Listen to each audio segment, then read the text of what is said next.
And if you've got two, it can be a handful. For most people, raising a child is tough. And if you've got two, it can be a handful. It's bedtime. But some families don't stop there. And life for them is stretched to the limit. Joseph, stop drawing on the table. Who started filling the bath?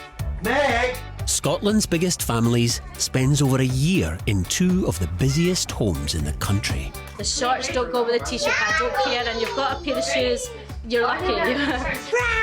Where the shopping lists are big, Right, should we put the shopping away? the to-do lists are even bigger, We have 3 birthdays within 1 week. and the sibling squabbles are off the charts. As soon as I can, I'm leaving this house for good. Sometimes things get out of control. What's this? We'll see the highs Ho, ho, ho! What am I doing? and lows It's kind of inevitable, really, I suppose, when you've got a large family. of Scotland's biggest families. It's chaotic, it's hectic, but it's good. We all have a good time. You can't even explain the madness of the house unless you're in it. Last time on Scotland's Biggest Families. It's very much a Mormon thing to have big families. Maybe not as big as our family is. Mum Emma and Dad Roy had a chaotic run-up to Christmas. The bath's overflowed. And were still adjusting to life after leaving the Mormon church. It was not enlightening, it was traumatic for me. It was really traumatic. The third oldest sibling, Polly, along with her husband, Michael, struggled to keep their business afloat. We're deep in and we're stuck with the business. Despite a festive money-making venture. It's not enjoyable. It's so awkward. Well, it's spectacularly nice down here this morning. And in Lossiemouth, the social media star Sullivans were anxiously awaiting baby number 12. Do I worry about every pregnancy? Yes, I do. Because anything can happen.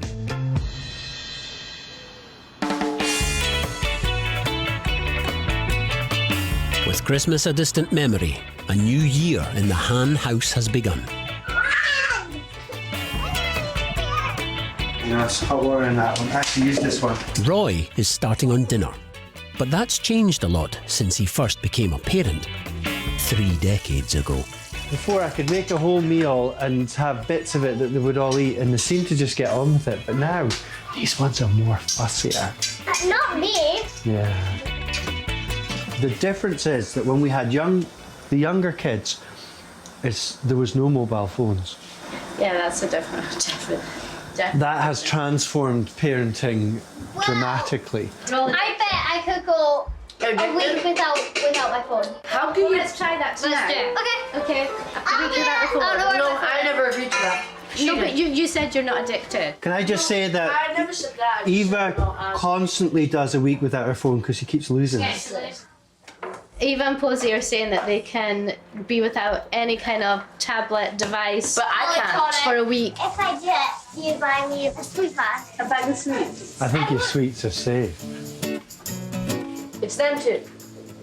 It's Eros too. Wait, I don't even get anything. A fidget. No, I don't want a fidget. You're all... With a bag of sweets on offer if they can survive the week, suddenly Meg wants to get in on the action, but it won't be easy. What do you need your screens for? To watch and live. To live. You need screens. We're saying no screen time. You're not going to be sitting doing YouTube. You're not going to be doing Facebook, TikTok. I don't go on Facebook. Well, you don't go on Facebook. Who TikTok. uses Facebook? Yeah, Mum. We're old. I'm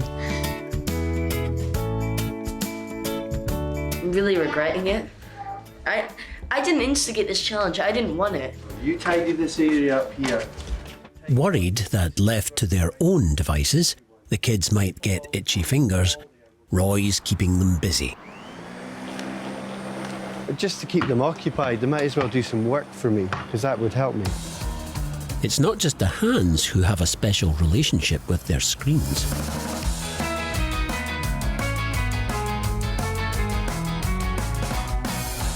I've got a phone. You've got a phone. Elizabeth. Olivia, Charlotte, Isabel, Noah. I've got phones. Then the little ones, Eva, Toby, the twinnies, Agnes and Joseph, they've all got iPads. We've got 8 iPads, but half of them are smashed. I mean, it may seem like a lot, but at the end of the day, the way we look at it is the children don't get any pocket money, but what they do get is a phone contract. And instead of like laying out £500 for an iPad, we've broken it down into monthly payments, and then that can be handed down, and then we'll get another contract. And as they get older, you know, that's just break them, don't they? They break them. They do. Before, when it was cracked, it was perfectly working. Yeah. And I think I'll be Charlotte. This morning, another phone bit the dust. Now 13-year-old Charlotte is faced with the unimaginable weight of a few days before she can get a replacement. I don't really know what I'd do without a phone, to be honest, because it's just my source of entertainment and it's my life. It's my baby. And my baby's broken. I broke my baby. Stop trying to snatch it. In the winter, they do end up spending more time on them. But in the summer, they are outside the majority of the time. So that's kind of how I weigh it up. My screen time on average is like, it's only like 5 hours a day. That's not that bad. Oh wait, that was today. Bro, 16 hours and 52 minutes a week on TikTok. Can I write something? No. That's so bad. If all their contracts were paid up today, the Sullivans would have spent close to £8,000 on the children's devices over the years. The family, though, are ultra outdoorsy, so the better weather should separate the kids from their screens and the adults. Oh, busted. I'm just taking 5 minutes. And back in Dundee, after only a few hours, Enos is already feeling screen withdrawals. I quit. You quit? Yeah. I don't even know where your phone is. You do. No, I don't. Why don't you? Because I gave it to somebody else to hide. Well, if I find it, can I get it back? No, you can't. Well, what's this not fair? And it's not just Enos. Meg went searching for her phone in the bedroom and is not giving it up without a fight. Right, Mum's taking the phone. No, but what if I get a message or a call? Yeah, like, who's calling you? She quit the challenge. Meg's happy, but for some of the family, it's going to be a long, long week. Why is there so much dust? With only 5 weeks to go before baby number 12 is due to arrive, Zoe is fixating on housework. Somebody needs to hoover down there tonight. I'm okay. I'm getting increasingly... I can't sit still at the moment, so I have to keep doing stuff, cleaning. I think I'm just quite anxious at the moment. I think my mum's feeling a bit annoyed because she wants it just to come up. I think she's feeling a bit tired. Yeah. I think she's feeling panic because she keeps on cleaning up the house and all that, doing the washing really fast. And her bump's pretty big. I can't fit.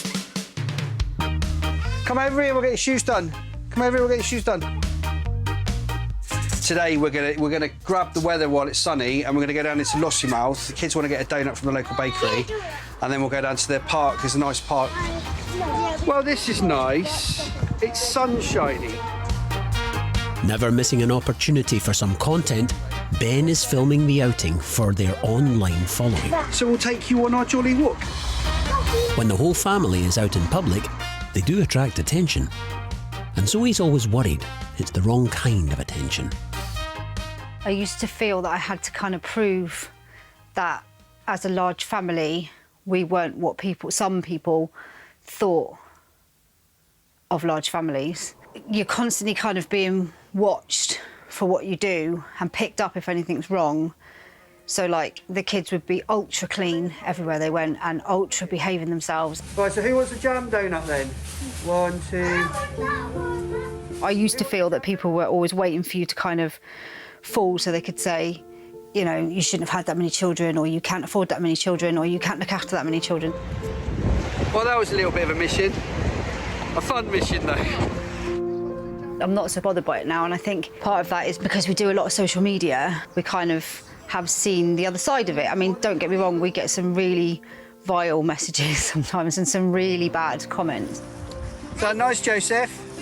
People think it's okay when you've got a big family to tell you, are you having any more? You shouldn't have any more. How many have you got? Are they all got the same dad? But they are few and far between. Most people are really supportive. Most people really love watching what we do, and that's kind of put me at ease more, I think, because I can't imagine what a life would be without having as many children.